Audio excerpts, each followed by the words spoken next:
Adventures of Sonic Episode 22, Pseudo Sonic. Oh, like in the comic. Only worse because Robotnik in the show has already been established to be able to make infiltrated robots like Breezy who look just like regular organic beings before he made Pseudo Sonic. So if Pseudo Sonic doesn't look exactly like Sonic, and instead like an obvious robot, he'll already be a complete failure, and break my suspension of disbelief, because this episode probably won't be firmly established to take place before the Breezy episode. Yep, he doesn't look enough like Sonic. So much for Robotnik ruining Sonic's reputation in a logical way, though that was pretty dark when I did see that concept. Robotnik says the robot will be able to do what Sonic can do and ruin his reputation. That'll only work if the robot never stops moving, because the minute it's seen close up and mobile, everyone would logically know it's not Sonic. Surprisingly, Pseudo Sonic is the first instance of this Robotnik putting a person in a bad nick. The person's parents are threatened with a missile, causing him to agree to become an organic battery.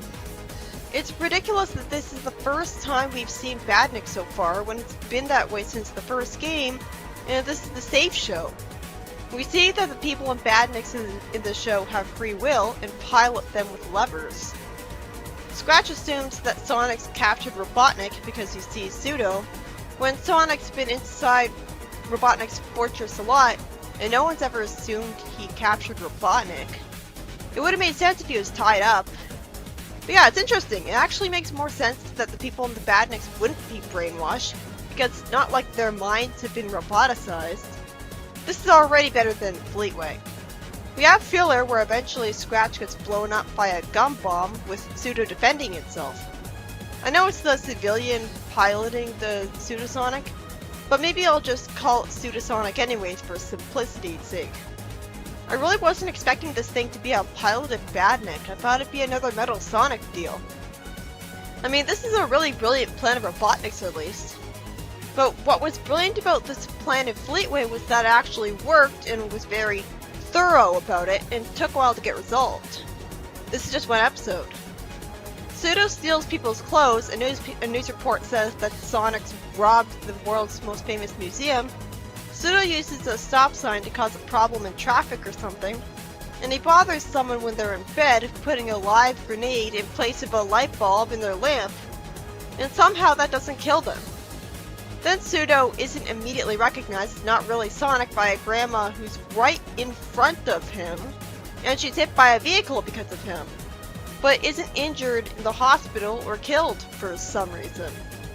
Pseudo then steals candy from a baby and replaces the bone of a dog with an exploding gum bomb. I love seeing what it'd be like if Sonic was evil. Like the news reporter's panicking at Pseudo's various pranks. Wait a minute! Pseudo clearly shows himself on the news footage up close. Why the fuck would anyone mistake him for Sonic when he clearly has bolts on his cheeks or whatever? And this isn't a world where robotization is famous. This entire plot fell apart the minute this happened because of that. Then Pseudo immediately goes up to Sonic, and since it's piloted by an innocent person, he makes Pseudo run away in fear. When logically, he should be intentionally bringing the robot to Sonic so Sonic can defeat it and free him. Pseudo Sonic, if he wasn't piloted by an innocent person, would be going everywhere in the world except where Sonic can go to defeat him. Pseudo runs off a cliff and falls into a flower field. Sonic asks who he is, and the lame-voiced civilian, "What? What? He can just get out of the Badnik whenever he wants?" I take it back. Fleetway beat the shit out of this. Why the hell would Robotnik have people be able to escape Badniks on their own? How did he expect them to comply? Kidnap all their parents? It turns out they're all in a poison flower valley. So Sonic swells up just like he did in the comic ones. I guess that might explain how Sonic gets home without being harassed. No one recognizes him. After all, this is the paper-thin disguises world. Also, Sonic has a home now. It's in a giant tent. Tails is kinda useful by taking care of them. Not as useful as Bunny would have been though, with her poison sumac antidote. Tails' acting sucks horribly. Tails tortures me with that, and then goes into Pseudo Sonic to pilot it. At least it seems relatable by trying to figure out through trial and error what all the levers do. I guess Pseudo's built really well, since when it slammed into something at high speed, Tails wasn't hurt at all. He pilots Pseudo up to Robotnik's fortress as I think about how if Robotnik was really a threat, he would have killed the parents of the guy who was meant to pilot this thing the minute he thought that he was betraying him because of Tails. It's nice to see Tails trying to be useful and badass, but it's hard to enjoy it when I'm being tortured by his lackluster acting. Also, it's not a good message that the only way Tails is able to be useful is by piloting a mech that has the same abilities as Sonic.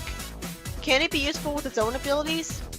He's supposed to be the audience surrogate. This isn't a very uplifting implication.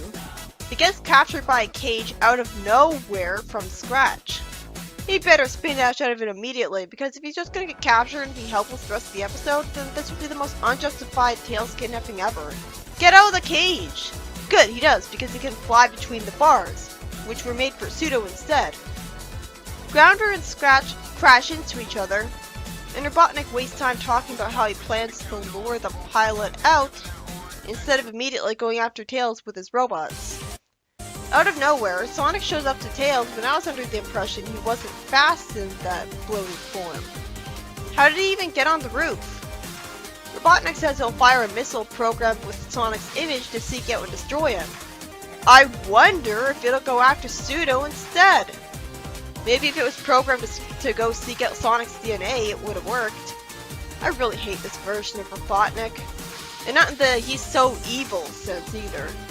Tails spills a bucket of water on him that he shouldn't have, and some filler happens as Sonic fools Scratch with another disguise somehow that he shouldn't have. Sonic tricks Scratch and Grounder into sitting on the seats on the Sonic missile and gives them the remote, telling them to fire when they see Sonic. Robotnik's holding onto the windowsill and panicking, make me wonder why Sonic doesn't crush his hand to make him fall since Robotnik's an evil monster. Then the missile gets fired at him and the empty Pseudo. This should have killed him, so of course it won't. The rat's parents are saved. Sonic's name has been cleared. Wait, how was Sonic's name cleared? The Pseudo Sonic was destroyed. And that was the only evidence. Oh, right, I guess one guy and his parents vouched for him, saying that he piloted the fake Sonic that's destroyed. And people believed him because they're extremely desperate to believe Sonic hadn't turned evil, when for all they know, Sonic could have threatened people into lying for him. That feels so overly convenient. His ruined reputation is shoved under the rug and it's resolved off screen. How lazy. At least show us people liking Sonic again. At least Robotnik's in the hospital, so that's consequences. And I guess there was a major time skip between this episode and the next one. Fine. The Sonic Says message is about poison ivy. However, Sonic starts it off by saying that there's no poison flower on Earth. There may not be any poison flowers on Earth. Which is just not true. And while that's perfectly in character for him, since he's not super intelligent and intellectual, that kind of book dumbness doesn't translate well when he's the one giving the message of the segment. I was pleasantly surprised by the twist that Pseudo Sonic of the show is actually a badnik piloted by an innocent, non-brainwashed person threaded into it. I thought it'd be just a robot. If he was, well, I'm sure he'd still be stupid enough to go approach Sonic, and Sonic would have defeated him and cleared his name way earlier. But instead the plot takes longer because of the added complication of parents need saving. I like that Tails piloted the mecha to get to the fortress, but what did he accomplish with that? Well, he did lead Sonic to him to save the day, but that was unintentional. He wanted him to stay in bed. He logically should have. I was impressed that Robotnik thought of a plan to ruin Sonic's reputation. It reminds me of something else, but his name was cleared really easily at the end of the episode. It'd be depressing otherwise, of course, but it just felt so easy. He should be doing this more often.